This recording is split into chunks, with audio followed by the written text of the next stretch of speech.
Today I'm going to be showing you a game called Split. This game came out in 2001 by Parker Brothers and is for 2 to 6 players. Now Split is a unique card game in the fact that the card that you're going to be playing with have pictures of half of a playing card on them.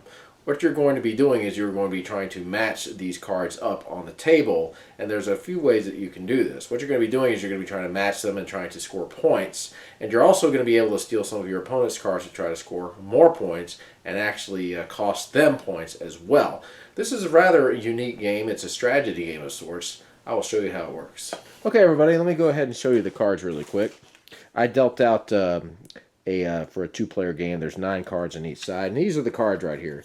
As you can see, these are playing cards that have a picture of half of a playing card on it, and these are basically what all of the cards look like.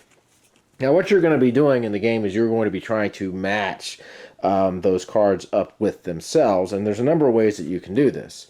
If you look at this card over here, you have what's called a weak match. This is when you are able to match 2 numbers that are the same, but the colors and the suits are different. You also have a strong match. This is when you match up a card that has the same number or letter, and it is the same color. And then you have a perfect match, which means that you just basically match the color, the suit, and the number or letter of the card all together. Now, if you look, you'll see that there is a bonus play that you will get when you do this. If you are able to score a weak match, you can trade a match with another player, which basically means if he has a match already on the table, you can trade for him a match that is like, say, a strong match for a strong match. You'll basically trade matches that are of the same caliber. And I'll show you how the matching works here in a little bit. And this here is the score sheet. What you're going to do is after you end up playing a round, you're going to mark off which card numbers that you were able to pair. You're going to have 3 rounds. And let's say you happen to have a pair of 6s, you would mark off the 0. Let's say you had another pair of 6s, only a different suit, you would mark off the 10, and then you would end up getting 10 points. And you would continue doing this. This is the negative section over here. Now, you are going to end up scoring negative points if someone plays a perfect match on you. You're going to have to take off one of these and deduct that from your score. If you're playing with more than 2 players, then that player is going to choose somebody. You're also going to lose points for every card that you have in your hand if somebody else goes out. So if my opponent were to go out and I had 3 cards in my hand, I would have to mark off 3 of these negative points.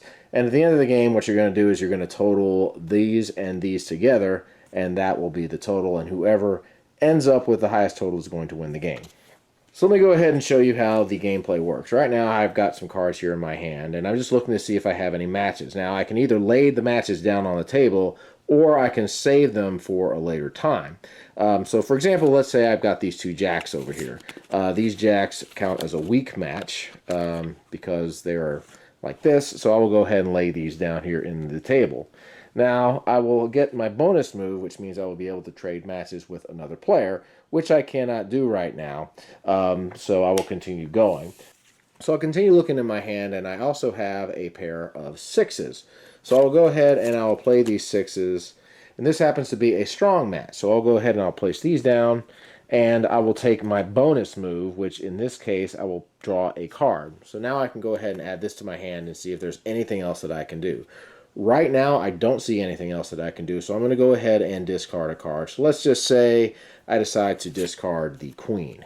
Now we go to player 2, and player 2 has 2 choices. He can either draw from this pile or he can draw from this pile. Now if he decides to draw from this pile, he has to be able to play this card on the table. And if there are any other discards underneath it, he's going to have to pick all of those up as well. So I'm looking over here at my cards, and I can actually use that queen. So I'm going to go ahead and pick up the queen, and I'm going to go ahead and start laying down some matches on the table. So let's go ahead and start with these 2 6s over here. I'll start with these 2. This is a weak match. And this will allow me to trade for another weak match if I so desire. I will go ahead and take the jacks for now, and so I will go ahead and take these jacks and give this person these 6s. Now there's a little bit of a disadvantage for me doing that right now because now he has 2 6s and he can score 2 6s on this score sheet. But that's okay because I might actually have a plan. So now I look and I notice that I can make a perfect match with a card that I have in my hand with a card that my opponent has on his side.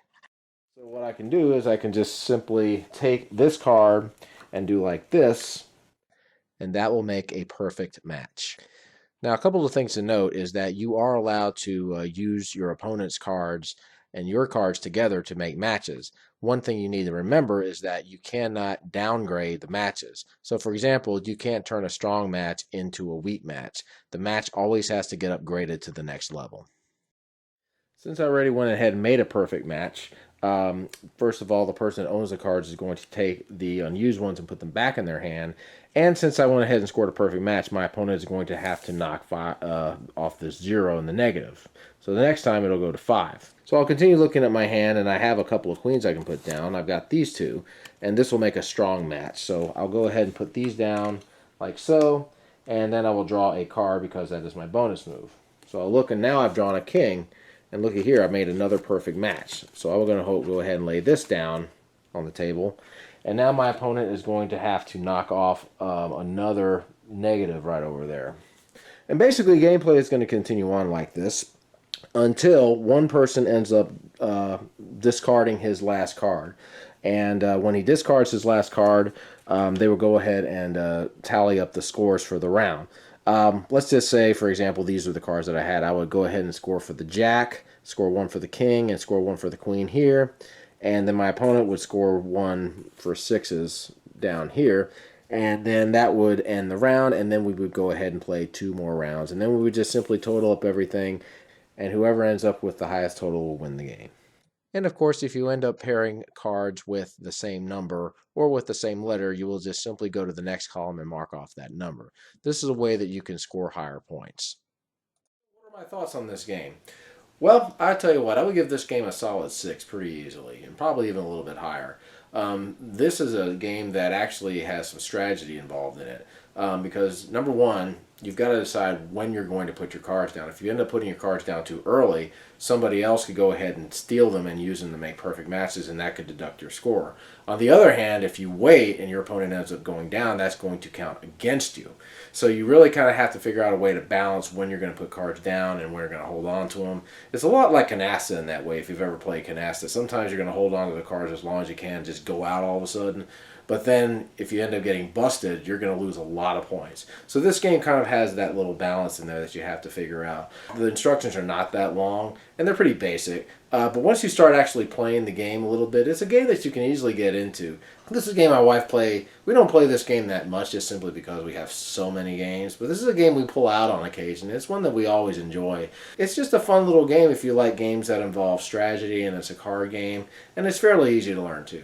Anyway, that's my review on Split. You guys have a great day. Game on. That's for you, Matt Wilkins.